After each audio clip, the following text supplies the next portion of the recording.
Hey, I'm Cameron Stover with HuntingGearDeals.com, and today's a day that I've looked forward to all summer long. It's the opening day of archery season in the state of Ohio. I'm actually after a buck that I've had my eyes on for quite some time. Some glassing in some soybean fields, was able to locate this buck, and to my surprise, he showed up on a property that my buddy Jansen has permission to hunt. After putting up a cell cam earlier in the week, this buck's daylighting. It's 2 days in a row. So he's not ready to go, but he's been nice enough to let me give it a shot. I've got a baby on the way this year, so I'm trying to get my tags out of the way as quickly as possible, and we'll see what happens. So as an extra precaution, I'm utilizing a lot of scent control techniques, including a lemon shield hunt, which is before the hunt, and as well as some raw frozen scents calming scent during the hunt. I've had great success with utilizing both of these products in the past, and even though these 80+ degree temperature days are miserable, it's still possible. So stay tuned, we'll see what happens.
Well, that's a wrap for opening day. Unfortunately, there's not a buck in the truck, but there's always tomorrow. In fact, a week from today, where you've got a big cold front coming in, so I'm thinking next weekend's the weekend. Today's one of those days that I probably should have stayed out of the woods, but the last 2 days in the evening, I've had a shooter buck on camera during daylight, so when a pattern presents itself, you have to take that opportunity and run with it, even if the conditions aren't right. There were deer moving. I saw 8 deer in total, 2 small bucks, and then some does and fawns. At any given time, I could have harvested any of those deer because they were within range, and they put my scent control regimen to the test, and it passed. So, can you beat a deer's nose? Yeah, you can. People say that you should just play the wind and you shouldn't, but if you utilize it, the right process, and you stick to it, and you're as strict with it as I am, it can be done. Now, not to say those deer didn't know I was there, because there were some of them that come in and they were really fidgety, but they still came in. So utilizing products like a lemon shield hunt, raw frozen scents, and an ozonics unit, I'm able to get into where I need to be without getting busted. And it reduces my odor. I'm still leaving odors on the ground. It was obvious, especially when the doe walked directly to the base of my tree and looked straight up at me. But she didn't run. She walked straight back in the field like I wasn't there. So when you see results come from hard work and effort, it's very rewarding.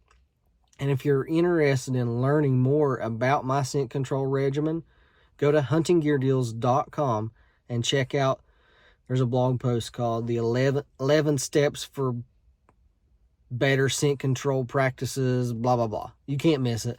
We've got a real pretty photo, and it's been real popular. So, but it's very helpful. It goes into a lot of detail, and it has things in there that you're probably not going to be able to do. For instance, we don't utilize scented laundry detergent in our house 365 days a year. Most people aren't going to be able to do that. I'm thankful that my wife supports me in that, and it pays off because I don't have to worry about when I get ready to wash my hunting clothes this evening.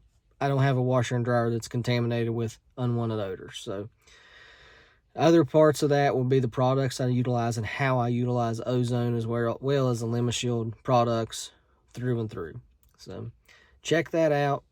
And I can't tell you how good this cold front coming in next week's going to be.